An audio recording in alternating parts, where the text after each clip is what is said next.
प्रवास इथून करू शकतात। आता जे 1 तास 30 मिनिटं लागतात प्रवासाला, या रोरो जेटीच्यामुळे 15 मिनिटात हा प्रवास आपला पूर्ण होईल। त्यासाठी स्थानिक आमदार आमचे संजयभाई उपाध्याय असतील, आमचे माजी खासदार गोपाल शेट्टी साहेब असतील, आमचे लोकप्रिय खासदार पियुष गोयल साहेब असतील आणि प्रामुख्याने आमचे मुख्यमंत्री देवेंद्र फडणवीस साहेबांनी, या सगळ्या लोकांनी आमच्या महाराष्ट्र मेरीटाईम बोर्ड आणि आमच्या बंदर विकास खात्याला जे काही सहकार्य केलं, त्याच्यामुळे ही जेटीचं आज भूमिपूजन झालेलं आहे। आणि जे भूमिपूजन भारतीय जनता पक्षाच्या काळात होतात, त्याचं उद्घाटन पण भारतीय जनता पक्षाच्याच सरकारच्या काळात होतात। म्हणून तुम्हाला ॲडव्हान्समध्ये त्याचंही आमंत्रण देऊन ठेवू। डांगूर कोणी असतील, त्यांना उत्तर प्रदेशमध्ये त्यांचा निपटारा करण्यासाठी आमचे योगीजी काफी आहे, पण त्यांचं जे काही महाराष्ट्रामध्ये त्याचे कोण चिल्ले चपाटे असतील ते आमच्यावर सोडून द्या। आम्हाला त्यांना मिट्टीमध्ये मिळवण्यासाठी आम्ही सक्षम आहोत। माहिती घेऊ आणि पुढचा कार्यक्रम करू।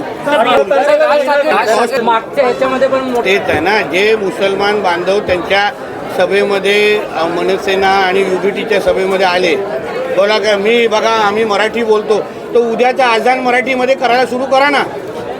एवढंच मराठीवर प्रेम आहे ना, चला आजान मराठीमध्ये करा।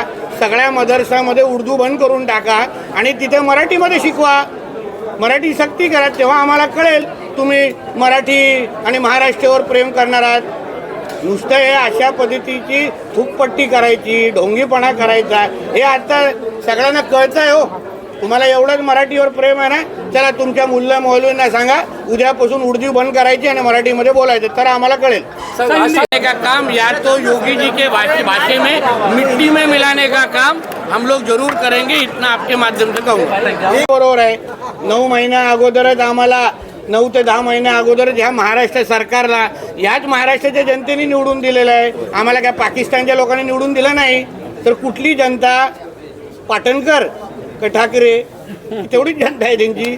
पंढरपूरमध्ये भक्तांवर कोण हात उगारत असेल तर कडकची कडक कारवाई होईल। मी स्वतः त्याच्याबद्दल माहिती घेईन, प्रशासनाशी बोलीन, पण कोणीही तिकडे आलेल्या भक्तांकडे असा हात उचलू शकत नाही, निश्चित कारवाई करू। चला डरा सकता नहीं, हमारा हिंदुत्वरी विचार की सरकार देश में भी है और राज्य में है।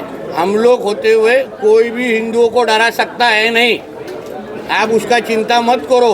वो सब दिन गए, हम लोग बैठे हैं इधर, हम लोग उसकी चिंता करो मत। कोई भी हिंदू समाज को कुछ भी कर नहीं सकता, हम भी खड़े।